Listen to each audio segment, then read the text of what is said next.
Oke, assalamualaikum warahmatullahi wabarakatuh. Waalaikumsalam. Terima kasih banyak untuk kedatangannya pada malam hari ini. Ini mungkin kali pertama ya. Harapannya sih Pak ya, bincang seperti ini sering-sering dilakukan. Tujuannya untuk ya paling tidak masyarakat banyak tahu lah tentang tokoh-tokoh yang ada di seputaran SP ini. Terutama dalam ini kan lagi ramai nih. Iya, betul. Kompetisi kepala desa dan ini setahu saya serentak Pak ya. Iya, serentak nih sepukar. Kalau di seputar SP ini SP berapa aja Pak?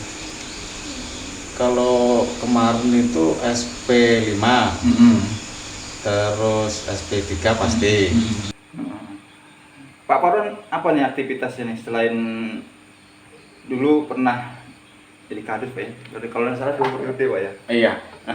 Setelah itu apa nih aktivitasnya? Ya biasa, namanya orang tani ya, waktu ini kan musim panen Pak. Kami tuh baru panen. Jadi ya kesibukannya ya jemur padi sambil ngomong cucu. Itu aja.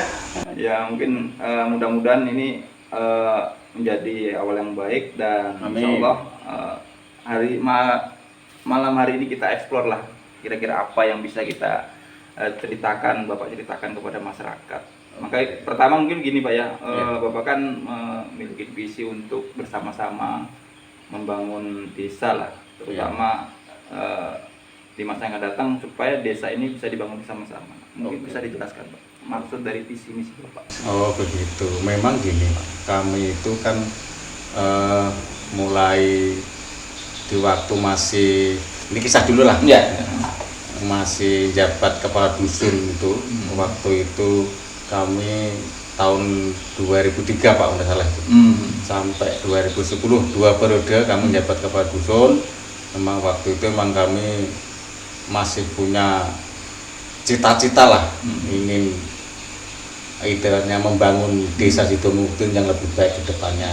Maka kesempatan tahun ini kami sudah mau ikut mencalonkan sebagai kepala desa Sidomukti. Kami niatnya adalah ngabdi, kami tetap peduli, dan kami istilahnya punya visi yaitu bersatu membangun desa, kan begitu. Ya, itu maksud kami itu namanya membangun Pak, itu kan harus ada namanya bersatu. Contoh aja, maksudnya yang bangun segalanya, yang bangun rumah tangga itu kan harus ada persatuan sama keluarga, kan begitu Pak. Apalagi ini bangun desa Pak ya, bangun desa itu, maka kami punya visi bersatu berarti untuk pondasi Pak. Ada hal menarik yang dari visi Bapak ini menurut saya perlu digarisbawahi, yaitu tentang pembinaan dan peningkatan kegiatan masyarakat. Apakah sejauh ini masyarakat kita ini belum untuk pemberdayaan? Maksudnya pemberdayaan masyarakat lah sejauh ini gimana? Iya, kalau sebenarnya sudah bagus ya kan, tapi namanya kami itu punya visi. Insya Allah nanti kalau kami menjadi kepala desa ya otomatis kan akan kami tingkatkan lagi Pak. Kan begitu intinya. Apa contoh yang konkretnya Pak tentang pemberdayaan yang mungkin bisa Bapak berikan? Kalau menurut kami itu banyak sebenarnya Pak. Pemberdayaan masyarakat itu banyak, karena saya amati selama saya yang menjadi menjadi semacam unggulan ketika nanti Bapak menjabat pemberdayaan masyarakat. Unggulan itu yang jelas ya pertama yaitu Pak, mempersatukan masyarakat atau menggali kreativitas masyarakat yang sifatnya positif lah untuk memajukan desa. Itu memang kami insya Allah akan kami tingkatkan Pak. Itu di segala bidang, maksudnya bukan itu, nanti kan kita sesuaikan dengan keinginan masyarakat, apa yang dia kreativitasnya dia kan. Sidomukti ini kan sudah hampir berapa ya, semenjak 30-an tahun lebih Pak ya, semenjak sekitar tahun mungkin transmigrasi. Ya mungkin dibanding dengan daerah-daerah lain atau desa lain banyak mengatakan lebih ketinggalan. bukan sesuatu rahasia lagi. Bukan rahasia, betul Pak itu. Tapi saya pikir mungkin Bapak pasti akan ada punya pemikiran apa sih potensi yang membuat desa Sudumukti ini kemungkinan bisa lebih bersaing dengan desa lain, Bapak. Potensi apa kira-kira yang bisa dikeluarkan, bisa bersaing lah dengan desa lain? Desa lain, ya kalau itu kan begini Pak, kalau mulai dari dulu itu desa Sudumukti itu kan sumber dayanya kan bagus tuh, seperti lahan pertanian. Itu kalau tidak salah itu sekitar 650 hektar. Itu hamparan. Itu dulu Pak, dulu itu memang apa itu hasil pertanian yang paling besar sepukar sebenarnya di SP3. Gitu. Mungkin nanti kita tingkatkan lagi soal pertanian itu kan, itu mungkin itu potensi yang bisa bersaing karena kan desa Sudumukti kan umumnya pertanian Pak. Iya betul. Nah kan ya anggap aja 90% kan pertanian di sini. Nah, insya Allah Pak, nanti kita sambil kerja sama kelompok-kelompok tani, bagaimana solusinya supaya pertanian kita ini bisa meningkat, bisa kan nanti kan kita kerjasama dengan kelompok. Tentunya kalau pembangunan itu selalu ada kendala lah Pak ya, dalam artian ya yang sudah berjalan sendiri kan kita lihat dalam artian apakah kendala-kendala yang kemungkinan terjadi ataukah sebelumnya terjadi yang membuat pembangunan itu kelihatannya agak susah di Sudumukti itu Pak. Apa faktor yang paling besar itu kendalanya lah Pak selama ini kalau menurut pilihan kita lah? Kalau menurut saya sebenarnya itu nggak ada kendala Pak. Sebenarnya nggak ada kendala sebenarnya, cuma cara kita praktek di lapangan aja lah. Sebenarnya itu yang nggak ada kendala. Sebenarnya masyarakat itu sebenarnya itu baik, maksudnya nggak neko-neko lah, maksudnya kan begitu. Kuncinya itu Pak, kita itu ya bekerja pengelolaan negara itu dengan transparan lah. Transparan, terbuka kan gitu. Kita sering istilahnya konsultasi sama tokoh-tokoh sama itu supaya desa kita ini maju gimana. Sebenarnya kalau kendala nggak ada kalau menurut saya, tapi Pak. Tapi kan selama ini sudah ada mekanisme Pak, setiap pengelolaan itu seperti ada musembah, ada rapat-rapat di level RT yang seharusnya kan bisa menyerap aspirasi dan kemudian itu diangkat, dituangkan ke dalam program pembangunan seperti itu gitu. Nah yang menarik lagi gini Pak, kalau menurut saya terkait tentang tadi kan sudah dikatakan potensinya pertanian Pak. Bagaimana dengan potensi lain? Maksudnya ada enggak kira-kira Sudumukti ini mau diarahkan menjadi desa apa seperti itu? Kayak mungkin Cipari Makmur ya. Itu pingin jadi desa pariwisata seperti. Apakah Sudumukti sendiri tertarik untuk mengubah branding desa itu untuk jadi desa-desa seperti desa yang lain selain pertanian yang dikatakan tadi? Memang Pak, kami itu punya gagasan yang seperti tadi yang dibilang di Cipari itu. Memang ya kalau di sini mau diarahkan ke pariwisata. Nah, di sini nggak ada potensi hutan yang kira-kira bagus untuk itu Pak, kayaknya itu. Berarti ya nggak usah latah juga gitu Pak ya. Makanya itu. Gitu. Ya yang jelas ya kita tingkatkanlah kegiatan yang positif seperti kegiatan generasi muda itu kan, yang kegiatan olahraga, seni budaya itu kalau bisa kan kita. Apakah memang nggak ada lagi generasi penerus dari yang zaman-zaman dulu untuk mengangkat seni budaya itu sendiri Pak? Kalau itu ya nggak tahu ya Pak ya kalau soal itu, tapi kalau saya loh Pak, memang saya itu jiwa seni, mulai dari Jawa saya itu jiwa seni memang kami itu. Bisa ceritakan mungkin pengalamannya waktu mengelola tentang seni budaya di Sudumukti pada saat itu? Ya, waktu itu Pak ya, waktu itu memang khususnya di Susudomo loh Pak. Itu memang di waktu kami jabat kepala dusun, itu nggak ada Pak namanya seni badana yang jelasnya yang mau hilang, itu nggak ada. Waktu itu pertama ya Pak, ini pengalaman lah itu. Waktu kami itu pernah itu Pak ada grup itu ketoprak Ngejogorto. Ketoprak? Iya. Pernah ada dulu? Pernah, itu saya pelawaknya itu Pak. Sampai itu pernah jadi apa itu waktu itu? Pelawak Pak. Pelawak. Iya, seperti itu pasangan kami itu Pak Puryoto sama Pak Yatno Guru itu waktu itu. Terus yaitu campur sari. Campur sari Ada, dulu. ada itu tempatnya Pak Sapar sampai sekarang ada. Nah, waktu saya jabat dusun tuh ya sering Pak latihan situ seperti kemarin tuh pernah itu ibu-ibu itu saya ajak untuk latihan kusidan itu. Waktu itu juga aktif itu kalau nggak salah hari Rabu sore itu latihannya itu. Nah begitu kami sudah pensiun jadi dusun, pensiun juga nggak mau latihan. Nah itu.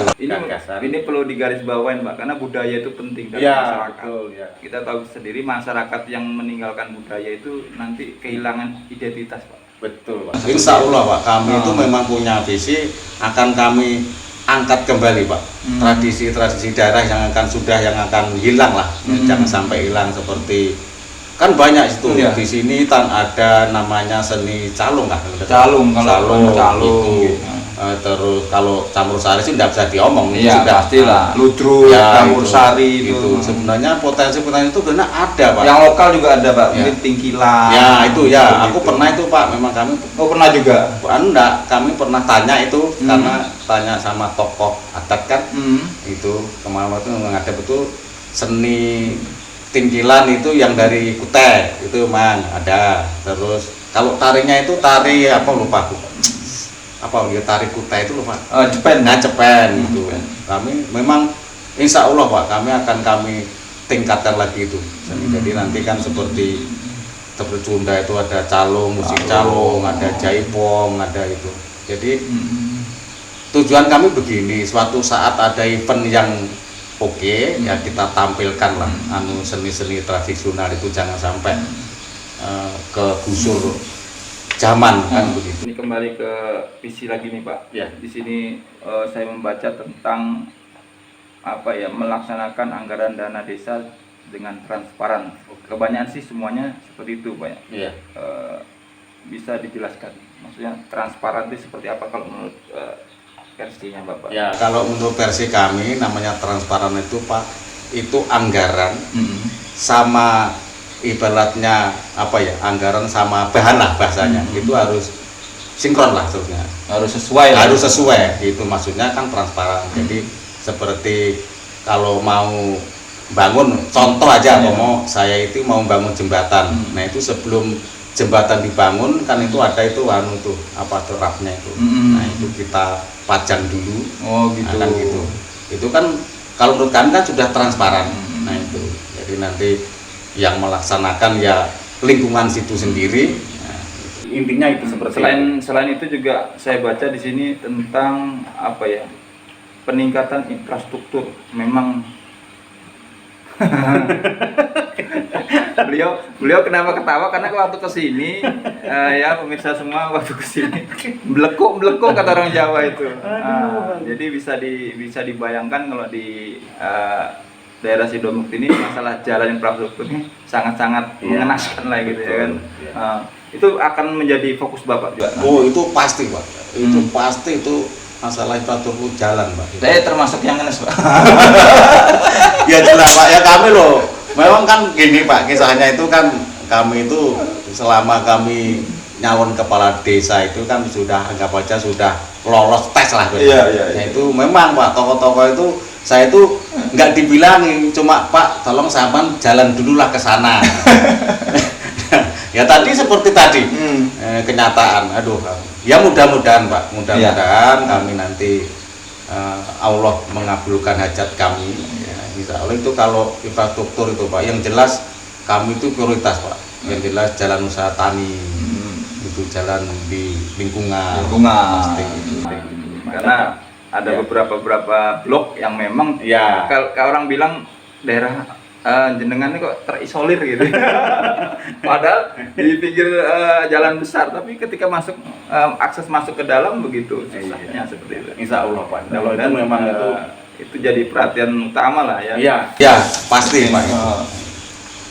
Tapi dengan semuanya itu kan ya itu tadi Pak, harus kerjasama, harus bersatu dengan masyarakat. Sesuai visi Bapak. Ya iyalah, kalau saya Pak ya bahasanya saya punya program ini itu lah, kalau masyarakat enggak bersatu ya enggak mungkin itu akan terlaksanakan begitu. Penting Pak tentang persatuan, karena makanya ya walaupun dalam konstelasi ini ya persaingan sekarang. Paling Iya. nggak nanti ke depan kalau mau siapapun yang jadi kan ya saling Iya. merangkul. Pasti, Jangan Pak. ini karena masyarakat nanti kan akan apa ya, orang bahasa istilah terpolarisasi itu nanti akan tersekat-sekat, Pak. Iya. Seperti itu. Insya Allah. Kami sudah. Tapi jenengan komitmen ya nanti merangkul semua pihak. Wah pasti itu. Pasti Pak. Lo saya tuh Pak sama teman-teman itu semuanya lah, teman-teman dari 5 calon itu. Betul. Memang terus terang saya yang paling memandu itu. Betul. Kalau ketemu di panitia itu, kalau saya belum datang sunyi Pak. Tapi kalau saya sudah datang, udah. Guyon terus. Iya. Karena apa? Kenapa tegang begitu loh Pak? Iya.